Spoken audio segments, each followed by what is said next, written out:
Bem-vindos ao canal Bíblia em um ano. Aqui nós lemos a Bíblia juntos todos os dias.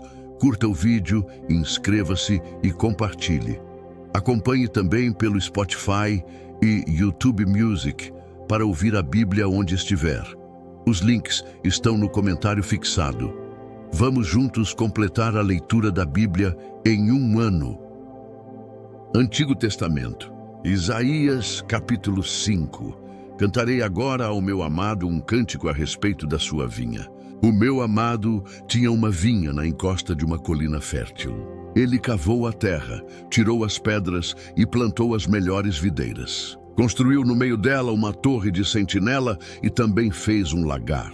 Ele esperava que desse uvas boas, mas só deu uvas azedas. Agora, habitantes de Jerusalém e homens de Judá, julguem entre mim e a minha vinha.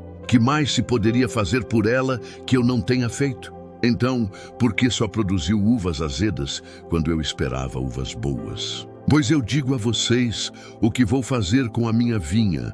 Derrubarei a sua cerca para que ela seja transformada em pasto. Derrubarei o seu muro para que ela seja pisoteada. Farei dela um terreno baldio. Não será podada nem capinada. Espinheiros e ervas daninhas crescerão nela. Também ordenarei às nuvens que não derramem chuva sobre ela. Pois bem, a vinha do Senhor dos Exércitos é o povo de Israel, e os homens de Judá são a plantação em que ele se deleitava. Ele esperava justiça, mas houve derramamento de sangue. Esperava retidão, mas ouviu gritos de aflição. Ai de vocês que adquirem casas e mais casas, propriedades e mais propriedades, até não haver mais lugar para ninguém e vocês se tornarem os senhores absolutos da terra. O Senhor dos Exércitos me disse: sem dúvida, muitas casas ficarão abandonadas. As casas belas e grandes ficarão sem moradores. Uma vinha de 10 alqueires só produzirá um bato de vinho, e um homer de semente só dará um efa de trigo. Ai dos que se levantam cedo para embebedar-se e se esquentam com o vinho até a noite. Harpas, liras, tamborins, flautas e vinho há em suas festas, mas não se importam com os atos do Senhor, nem atentam para a obra que as mãos dele realizam. Portanto, o meu povo vai para o exílio por falta de conhecimento. A elite morrerá de fome e as multidões de sede. Por isso, o Sheol alarga a sua garganta e escancara a sua boca. Para lá descem os nobres e a multidão com seu barulho e celebração. Por isso, os seres humanos serão abatidos. Cada pessoa será humilhada e os arrogantes terão que baixar os olhos. Mas o Senhor dos Exércitos será exaltado em justiça. O Deus Santo se mostrará santo em retidão. Então ovelhas pastarão ali como na sua própria pastagem.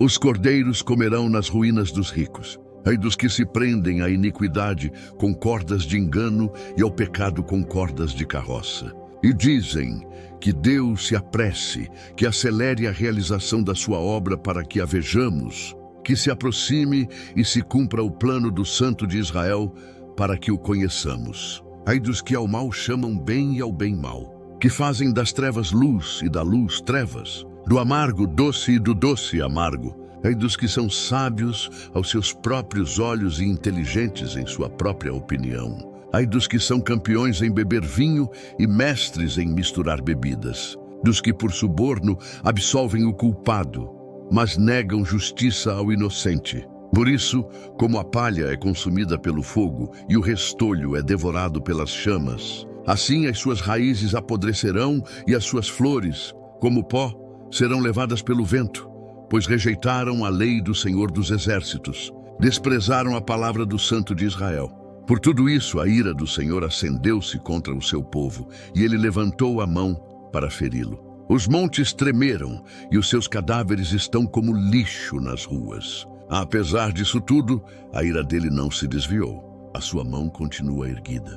Ele levanta uma bandeira para as nações distantes e assobia para um povo dos confins da terra.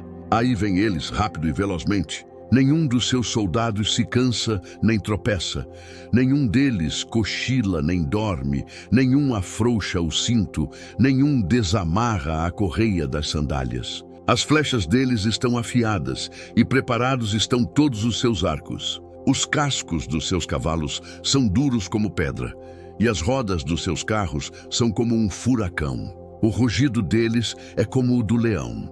Rugem como leões ferozes. Rosnam enquanto se apoderam da presa e a arrastam sem que ninguém possa livrá-la. Naquele dia, rugirão sobre Judá como o rugir do mar. Se alguém olhar para a terra, verá trevas e aflição. Até a luz do dia será obscurecida pelas nuvens. Isaías capítulo 6. No ano da morte do rei Uzias, eu vi o Senhor assentado em um trono alto e exaltado, e as abas das suas vestes enchiam o templo. Acima dele estavam serafins. Cada um deles tinha 6 asas. Com 2 cobriam o rosto, com 2 cobriam os pés, e com 2 voavam. E proclamavam uns aos outros: Santo, Santo, Santo é o Senhor dos exércitos. A terra inteira está cheia da sua glória. Ao som das suas vozes, os batentes das portas tremeram e o templo ficou cheio de fumaça. Então gritei: ai de mim, estou perdido, pois sou um homem de lábios impuros e vivo no meio de um povo de lábios impuros. Os meus olhos viram o Rei, o Senhor dos exércitos. Logo um dos serafins voou até mim, trazendo uma brasa viva que havia tirado do altar com uma tenaz. Com ela tocou a minha boca e disse: veja, isto tocou os seus lábios. Por isso, a sua culpa foi removida e o seu pecado perdoado. Então ouvi a voz do Senhor conclamando: a quem enviarei? Quem irá por nós? Eu respondi: aqui estou, envia-me. Ele disse: vá e diga a este povo: escutem com atenção, mas nunca entendam. Observem bem, mas jamais percebam. Torne insensível o coração deste povo. Torne surdos os seus ouvidos e feche os seus olhos. Que eles não vejam com os olhos, não ouçam com os ouvidos e não entendam com o coração, para que não se convertam e sejam curados. Então eu perguntei: até quando, Senhor? Ele respondeu: até que as cidades estejam em ruínas e sem habitantes, até que as casas fiquem abandonadas e os campos estejam totalmente devastados. Até que o Senhor tenha enviado todos para longe e a terra esteja totalmente desolada. E ainda que 1/10 fique no país, estes também serão destruídos. Mas como o terebinto e o carvalho deixam o tronco quando são derrubados, assim a santa semente será o seu tronco. Novo Testamento, Efésios capítulo 1. Paulo, apóstolo de Cristo Jesus pela vontade de Deus, aos santos que estão em Éfeso e fiéis em Cristo Jesus, graça e paz a vocês da parte de Deus, o nosso Pai, e do Senhor Jesus Cristo. Bendito seja o Deus e Pai do nosso Senhor Jesus Cristo, que nos abençoou com todas as bênçãos espirituais nas regiões celestiais em Cristo. Porque Deus nos escolheu nele antes da criação do mundo, para sermos santos e sem culpa diante dele. Em amor nos predestinou para sermos adotados como filhos, por meio de Jesus Cristo, conforme o bom propósito da sua vontade, para o louvor da sua gloriosa graça, a qual nos deu graciosamente por meio do amado. Nele temos a redenção por meio do seu sangue, o perdão das transgressões, de acordo com as riquezas da sua graça, a qual ele derramou sobre nós com toda a sabedoria e todo o entendimento. Ele nos fez conhecer o mistério da sua vontade, de acordo com o bom propósito que estabeleceu em Cristo, isto é, de fazer convergir em Cristo todas as coisas nos céus e na terra, na administração da plenitude dos tempos. Nele fomos também feitos herdeiros, tendo sido predestinados conforme o plano daquele que faz todas as coisas segundo o propósito da sua vontade, a fim de que nós, os que primeiro esperamos em Cristo, sejamos para o louvor da sua glória. Quando vocês ouviram a palavra da verdade, o evangelho da sua salvação, e creram nele, foram selados em Cristo com o Espírito Santo da promessa, que é a garantia da nossa herança até a redenção daqueles que pertencem a Deus, para o louvor da sua glória.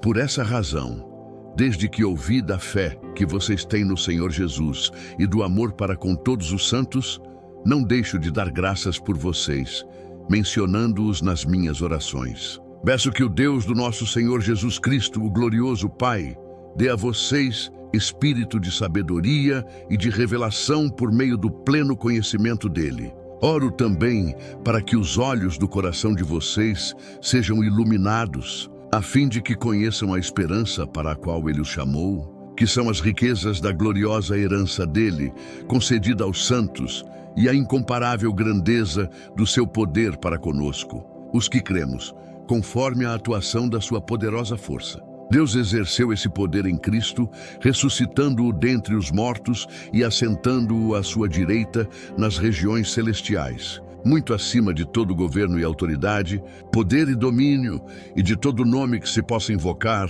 não apenas nesta era, mas também na que há de vir.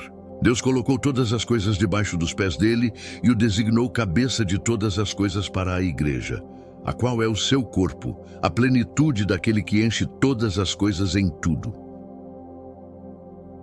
Chegamos ao fim de mais uma leitura. Curta o vídeo, inscreva-se no canal e compartilhe com aqueles que são importantes para você. Que Deus nos ajude a completar esta jornada. O Senhor te abençoe e te guarde. O Senhor faça resplandecer o seu rosto sobre ti e tenha misericórdia de ti. O Senhor sobre ti levante o seu rosto e te dê a paz. Até amanhã.